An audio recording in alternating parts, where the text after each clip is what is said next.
Bonsoir à tous, bienvenue dans le face-à-face ce soir face à Éric Zemmour, Philippe Bilger. Philippe Bilger, bonsoir. Bonsoir. Vous êtes magistrat honoraire, vous avez exercé pendant plus de 20 ans dans la fonction d'avocat général à la Cour d'assises de Paris. Vous avez été aussi juge d'instruction. Vous êtes président de l'Institut de la parole que vous avez créé. Vous avez écrit de nombreux livres et le dernier en date, Le mur des cons chez Albin Michel, paru en octobre 2019, où vous dressez le lien rompu entre la justice et la société. Alors, le procès François Fillon a commencé. Les procès François Fillon, Balkany, Sarkozy, ce sont les procès de la droite? Non, alors je ne mettrai...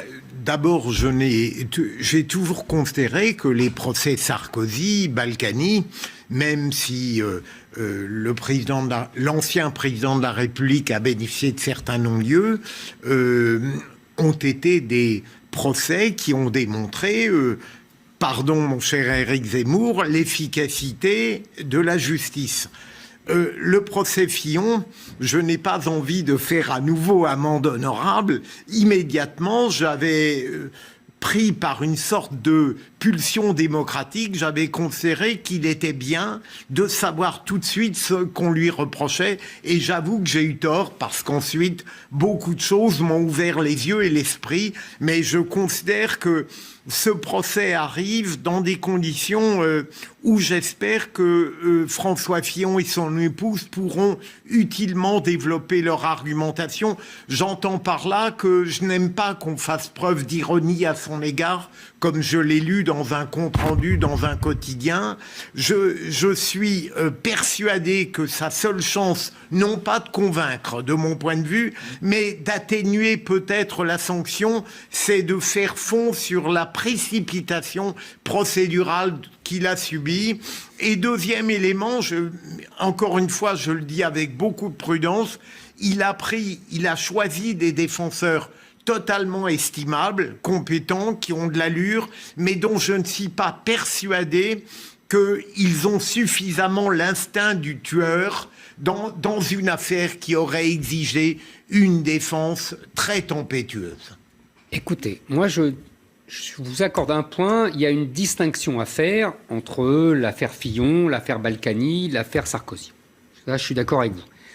Je dirais, en même temps, il y a une espèce quand même d'acharnement de la justice contre tous ces gens, mais à des étages différents. Je vous dis, par exemple, Balkany, je ne sais pas ce qu'il avait à faire en prison et aussi longtemps. Pour une fraude fiscale, on aurait pu le condamner à rembourser des sommes importantes. Enfin, je ne sais pas, on aurait pu trouver des choses. On n'arrête pas de nous dire que la prison est inutile et qu'il faut trouver des systèmes alternatifs. Et là, on met en prison un type qui pouvait très bien être payé. Enfin, vous voyez, payé. Bon, passons. Sarkozy, bon, il y a pour l'instant, comme M. Bilger l'a dit, il y a beaucoup de non-lieux, donc n'en parlons pas. Pour Fillon, alors là, moi, je fais l'inverse, quitte à paraître prétentieux, mais vous m'accorderez que depuis le début, c'est-à-dire depuis janvier 2017, je dis qu'il y a ce que j'ai appelé un putsch médiatico-judiciaire contre François Fillon et que les médias et les juges ont éliminé un candidat dont ils ne voulaient pas, avec la complicité du PNF, etc. Je pense que jamais, dans toute la tradition républicaine depuis la Troisième République, on a vu la justice attaquer comme ça un candidat en pleine campagne électorale, et en particulier la campagne présidentielle. Donc ça, je maintiens, je l'ai déjà dit, ça fait 3 ans que je le dis. En fait, je vais vous dire la vérité, moi, ce procès ne m'intéresse plus. Parce que le procès, il a eu lieu il y a 3 ans. Ils lui ont mis une balle dans la tête. Bon, il a été très complaisant, puisque quand il a dit... si jamais je suis mis en examen, je m'en irai. Il s'est lui-même livré à ses ennemis, mais ça c'est son problème. Maintenant, pour moi, la question elle est réglée. L'histoire du procès, vous savez très bien que les juges ne vont jamais ne pas le condamner, parce que ça serait justement démentir ce qu'ils ont fait 3 ans plus tôt. Malgré notre accord apparent, je vois tout de même des possibilités de contrariété dans nos points de vue. D'abord, bien sûr, ils vont peut-être certainement les condamner, même si le couple espère finalement que l'innocence qu'il a affiché médiatiquement il y a quelques semaines soit reconnu. Je n'y crois pas. Moi non plus, Je n'y crois pas. Parce qu'il me semble que l'administration de la preuve est très défaillante en ce qui concerne les prévenus. Mais ça, c'est le citoyen qui lit. Deuxième élément, je ne vous rejoins pas totalement. J'ai découvert, et en effet, sur ce plan-là, je vous rejoins, que le PNF, lorsqu'il a décidé d'ordonner l'enquête et que de manière surprenante, au milieu de l'enquête, il a éprouvé le besoin d'annoncer qu'il ne classerait pas sans suite alors qu'on ne lui demandait rien, ne pouvait pas prendre cette décision sans avoir l'aval de ce qui restait d'autorité politique. Mais là où je me distingue, peut-être utilement, c'est que je crois il ne faudrait pas commettre l'erreur de mettre sur le même plan le PNF et ensuite le juge d'instruction qui a opéré. J'entends par là que le juge Tournaire qui a été choisi au regard d'une volonté d'interrompre une prescription, alors que la latitude était tout de même sur 12 ans. On aurait pu investiguer. Le juge Tournaire a été davantage motivé par une sorte d'extrémisme professionnel. Comme d'habitude. Le bon artisan judiciaire, mais pas du tout mu par une idéologie, alors que le PNF l'a été. Mais monsieur Bilger, vous vous faites plus naïf que vous êtes. Pourquoi M. Tournaire a-t-il été choisi? Parce qu'on savait qu'il réagirait comme ça. Il y a des livres qui sortent actuellement très intéressants sur toute cette affaire. On a attendu le dernier moment. On a attendu dans la journée, il n'y avait pas M. Tournaire, il y avait une autre magistrate. On a attendu qu'elle s'en aille, qu'elle ait fini sa journée et que M. Tournaire puisse être nommé. Tout ça est cousu de fil blanc. Ça n'est pas vrai, mon cher Éric Zemmour. C'est ce que j'ai lu, excusez-moi. Oui, mais nous avons lu les mêmes livres, mais pardon. nous ne les avons pas interprétés de la même manière. Le président du tribunal de grande instance de Paris, si vous faites référence au livre de Davet et l'homme, explique dans quelles conditions il a été amené à choisir le juge Tournaire, et ça ne ressemble pas à la version que vous en donnez. Mais après tout, vous avez peut-être lu d'autres livres. Moi, j'ai lu d'autres livres, oui. D'autres livres. Oui, qui expliquent ça. Qui explique qu'on a attendu le dernier moment, parce qu'on savait que c'était le juge Tournaire, que c'est le tour de juge Tournaire. Franchement, je ne le crois pas, mais après tout, on n'est sûr de rien. Je crois que les explications du président du tribunal de grande instance, qui est devenu premier président aujourd'hui, relevait plutôt d'une analyse technique, et que le juge Tournaire, je voulais simplement indiquer que là aussi, il ne faut pas faire trop de prix de gros. Vous voyez, j'accepterai de votre part une distinction entre le PNF, dont la décision n'a pas pu être prise sans l'aval politique, c'est très clair. En revanche, le juge d'instruction, j'y verrai ce qu'on a déjà évoqué ensemble, quelque chose qui ne relève pas, encore une fois, d'une idéologie, mais d'une pulsion professionnelle. Il est saisi, il travaille. Mais je vous répète, je ne dis pas le contraire. Je dis simplement, et on va s'arrêter là, je dis simplement, Tournaire n'a pas été choisi au hasard, c'est tout. Non, mais ça veut dire, à vous écouter en tout cas, messieurs, les magistrats ne sont pas impartiaux.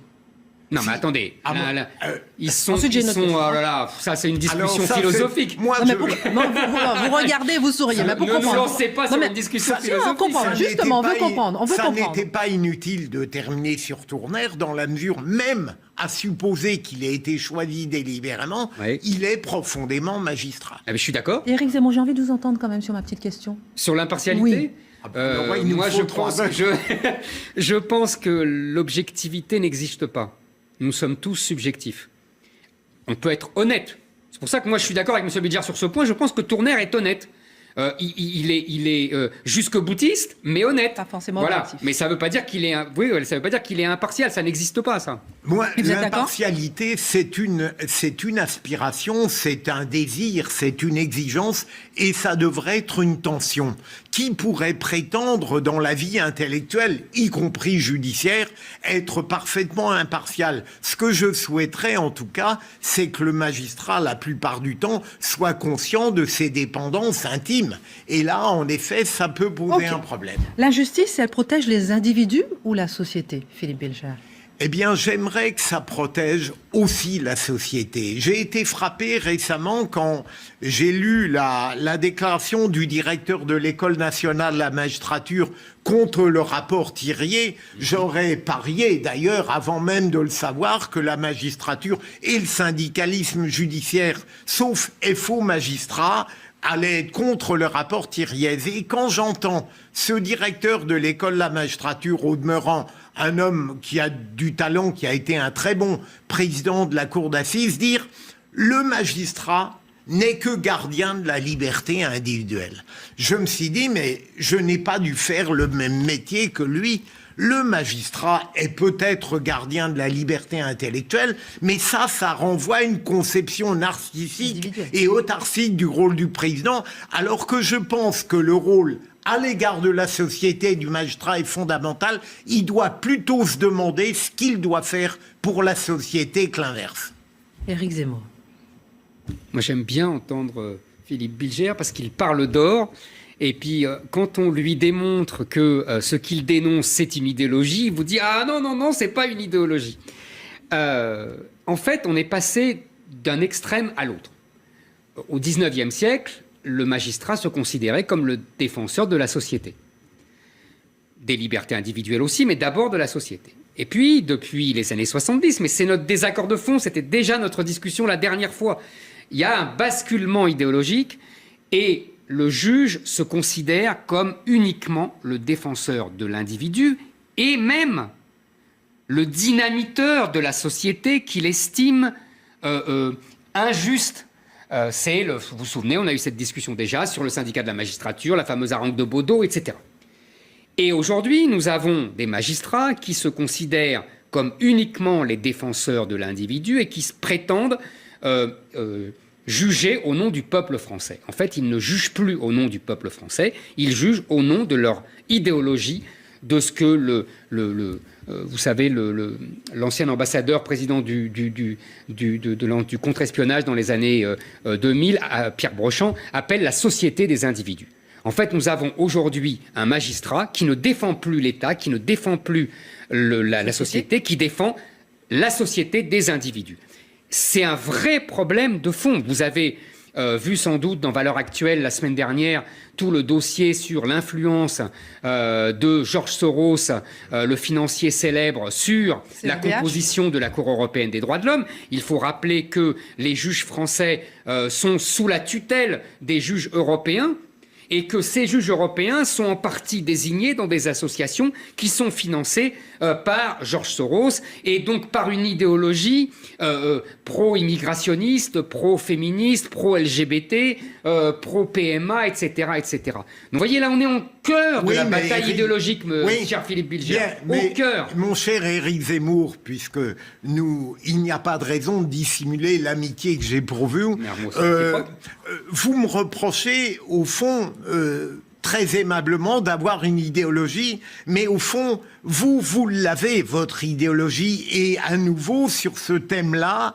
à mon sens, vous débordez, vous dérivez. Moi, je me contente de dire que le magistrat a trop souvent une conception narcissique, autarcique de lui-même, et qu'il ne comprend pas que la légitimité de la magistrature n'a de sens que par rapport aux citoyens qui la justifient. Et donc, je me contente, pour reprendre cette phrase célèbre de Kennedy que vous connaissez parfaitement, qu'au lieu de demander en permanence à la société des subsides, des subventions, des récompenses, des caresses, le magistrat doit dire « qu'est-ce que je peux faire ?» pour la société. En fait, ça n'est pas de l'idéologie. J'ai compris. En fait, notre désaccord est simple. Vous croyez que les individus sont autonomes. Moi, je ne crois pas. Je crois, comme Raymond, la fameuse phrase de Raymond Aron, citation contre citation, les hommes font l'histoire, mais ne savent pas l'histoire qu'ils font. Vos magistrats, ils sont peut-être mus par le narcissisme que vous dénoncez, sûrement. Le corps, en tout cas. Très bien. Mais ils font l'histoire parce qu'ils ne savent pas l'histoire qu'ils font. Et l'histoire qu'ils font, C'est l'avènement de cette société des individus qui détruit l'État-nation. C'est quand même assez simple à comprendre. Mais Éric Zemmour, c'est peut-être simple à comprendre, mais vous voyez, je ne tire pas de conclusion antithétique de ce que je suis. À partir du moment où vous-même et moi, nous sommes des exemples, sans nous flatter, d'une forme de liberté et que nous avons pu échapper à un certain terreau intellectuel, voire à un certain milieu politique, je n'aurais pas l'outrecuidance de dire que la magistrature n'est composée que d'êtres corsetés, caporalisés, incapables d'échapper à une sorte de mécanique implacable. Chacun est libre. Chacun est libre. Chacun est libre, mais chacun est déterminé par des tas de choses, son enfance, c'est d'où il vient, son inconscient même collectif. On pourrait parler des heures. C'est votre question de tout à l'heure sur l'impartialité. Mais l'essentiel, c'est quoi, Éric Zemmour? C'est la liberté. C'est ce qu'on fait de cela. C'est ce qu'on fait de ce socle, de ce terreau. Vous oubliez les endoctrinements. Vous avez parlé de l'École nationale de la magistrature tout à l'heure, et c'est un terreau d'endoctrinement. Moi, j'étais sûr, je vais vous dire quelque chose, pour une fois, j'étais ravi de la réaction de votre président, si j'ose dire, de l'ENM. Je savais que l'École nationale de la magistrature allait pourrir cette réforme contre laquelle je suis, cette suppression de l'ENA contre laquelle je suis. Donc, pour une fois, c'est mes alliés objectifs, vous voyez. Mais moi, ce qui m'a gêné, ça n'est pas l'opposition. D'ailleurs, il a développé des arguments qui sont très sensés, raisonnables. Mais c'est le fait qu'en permanence, on veuille faire du magistrat uniquement quelqu'un qui garde et qui ne vient pas, comme vous l'avez dit, au secours de la société. Mais mon cher Bilger, c'est l'idéologie dominante depuis les années 70. Oui, Philippe Bilger, messieurs, il y a une justice de droite, une justice de gauche. Il y a un garde des Sceaux de droite, un garde des Sceaux de gauche. Malheureusement, sur les gardes des Sceaux, je n'ai jamais été enthousiasmé par tous les gardes des Sceaux qui ont suivi. Alors, je le dis très modestement parce que c'est un poste ministériel prestigieux et je n'ai jamais été enthousiasmé pour une raison simple et je réponds très directement à votre question. C'est que, malheureusement, gardes des Sceaux de droite ou gardes des Sceaux de gauche, ils ont complètement oublié que la sagesse politique et l'intelligence, là j'ose dire en même temps, c'est de mêler l'humanisme authentique à la sévérité nécessaire. J'ai été frappé de voir à quel point les garde-sceaux de droite demeuraient de droite. À force d'écouter le réel, ils étaient étouffés par lui. Et à quel point les garde-sceaux de gauche sont demeurés corsetés, enquistés dans un humanisme que je trouve de plus en plus abstrait et qui oubliait simplement la réalité du peuple. Eh bien, je ne suis pas d'accord avec vous. Là non plus. Non, vraiment. Et sincèrement, et sans vouloir jouer, sans vouloir surjouer notre désaccord, j'ai pas le même regard que vous. Je vais vous expliquer pourquoi. Moi, je trouve que depuis 30 ou 40 ans, en gros depuis l'avènement de François Mitterrand, tous les ministres de la justice ont fait la même politique, c'est-à-dire la politique de la gauche. Je pense qu'il y a eu une soumission des ministres de droite. Je pense que le dernier ministre de la Justice de droite, authentiquement de droite, fut Alain Peyrefitte en 1978 avec la loi Sécurité et Liberté. Depuis, je pense que tous les ministres, qu'ils soient de droite ou de gauche, font la même politique, celle de la gauche, c'est-à-dire qu'il y a à peu près deux principes fondamentaux de cette politique-là. C'est un, l'éducation est privilégiée sur la répression, et deux, on ne fait aucune différence entre les délinquants français et les délinquants étrangers, alors qu'il y a une explosion de la délinquance étrangère. Ces deux principes-là ont dirigé la politique. En gros, tout le monde est Taubira. Simplement, moi, Taubira, au moins, elle a la crânerie de défendre ostensiblement cette politique. Les autres font du Taubira en douce. Et par exemple, je finis, par exemple, on ne construit plus de prison, par exemple, on passe son temps à chercher des peines alternatives à la prison. Là, Emmanuel Macron nous avait dit « je vais faire construire 15 000 places de prison », comme Sarkozy l'avait dit d'ailleurs, et on se rend compte, là je crois que la Cour des comptes dit 5 000, ça sera déjà le bout du monde. En vérité, il y a non seulement une surpopulation carcérale, mais une explosion de la délinquance, une explosion des crimes. Vous savez, mais vous le savez certainement, que les crimes de sang ont augmenté de 50% en 5 ans. Vous savez qu'il y a, je crois, 200 attaques, ce qu'on appelle les attaques gratuites. Maintenant, c'est une nouvelle expression. Ça veut dire qu'on vous attaque sans vous voler. 200 par jour, mon cher Bilger. Et il y a un médecin que je regardais à la télévision, vous connaissez, Monsieur Berger, qui dit toutes les 44 secondes, il y a une attaque. Vous vous rendez compte? Et on est là à dire « Ah oui, mais il faut de l'éducation. » Non, mais Éric Zemmour, alors là aussi, dans ce que vous dites, je suis parfois très gêné parce que par honnêteté, je vais bien distinguer le bon grain de l'ivraie. Sur les mineurs, je vous rejoins absolument et malheureusement, Nicole Belloubet est en train de nous préparer une réforme qui est catastrophique. Absolument. Ça, je l'ai dit et je l'ai écrit. Sur le deuxième point, d'ailleurs, est-ce qu'on peut... J'aborde peut-être un autre thème. Nicole Belloubet, pour moi, est une Taubira très directement héritée de la première, sans l'oralité. C'est ce que je vous ai dit. Oui, mais simplement... Mais Rachida Dati était pareil. Hein. Non. C'était une Taubira honteuse. Non, pas du tout. Nicole Belloubet, dans le registre d'Emmanuel Macron, et la droite classique oublie trop souvent qu'Emmanuel Macron, sur ces sujets régaliens, est un intellectuel de gauche et elle oublie de l'attaquer là-dessus. Alors que Nicole Belloubet, la prison, sa vision de la prison est une catastrophe et sur les mineurs, c'est je l'ai toujours dit, elle est de gauche. Oui, et en revanche... Mais ils sont tous de gauche, cher monsieur. Non, parce que vous avez des... Qui était de droite alors? Alors, mais je pense que... Je sais pas combien de temps il nous reste. Je sais pas combien de temps il nous reste, mais après j'ai des questions. Mais par exemple, Alain Perfit, bien sûr. Oui, mais ça fait.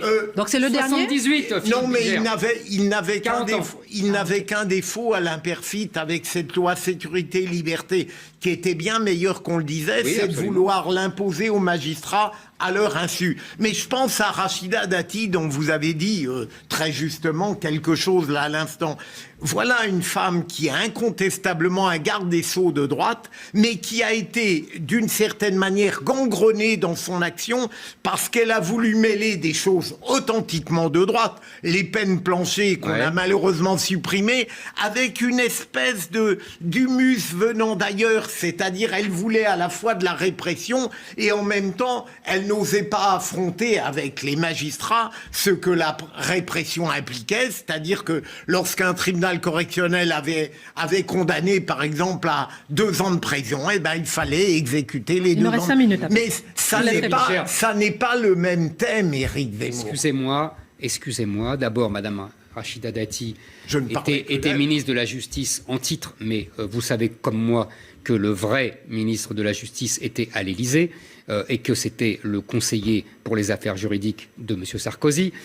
Et deuxièmement, quand vous dites que Mme Dati avait des mesures de droite, c'était dans le programme de Sarkozy, les fameuses peines planchées, mais en même temps, elle a complètement sapé ce travail-là avec le fait qu'on ne pouvait pas condamner, vous vous souvenez, condamner à des peines de prison en dessous des 2 ans. Donc, si vous voulez, on voit bien là qu'il y a, en fait, depuis 40 ans, la même politique. Et de toute façon, cette soi-disant politique répressive était minée par 2 éléments. Un, ce que j'ai dit tout à l'heure, pas de peine de prison. Donc évidemment, il y a 100 000 peines qui ne sont pas exécutées par an parce qu'il n'y a pas de place. Et là, je n'attaque pas les magistrats. Ils n'ont pas de solution. Il faut le reconnaître. Et deuxièmement, par l'imbécile mesure de Nicolas Sarkozy quand il était ministre de l'Intérieur, d'avoir supprimé la fameuse double peine et d'avoir limité les expulsions des délinquants. J'ai une question. Sur le premier point, vous avez totalement raison et j'ai toujours considéré depuis des années